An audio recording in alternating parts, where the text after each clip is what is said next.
Student life में एक एक रुपए की कीमत होती है। आभार से दोनों हाथ जोड़कर आग्रह है, अनुरोध है, चाहे जिसकी भी हो, पक्ष या विपक्ष, किसी को ये नहीं दिखता है हमारे जिला से दूसरे जिला में जब बच्चे जाते हैं एग्जाम देने के लिए। और पब्लिक बिहार में स्वागत है आपका। आज लेकर आए हैं एक ऐसा मुद्दा जो जनता को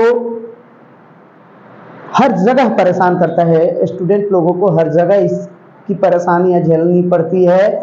बताते चले कि हम बहुत सारी जगह देखते हैं, मैंने एक चैनल पे इंटरव्यू भी दिया था इस मुद्दे पे। ये मेरा एक अपना लोगों को देखकर पब्लिक का समस्या उठाने का मन किया, इस वीडियो के माध्यम से रख रहा हूं।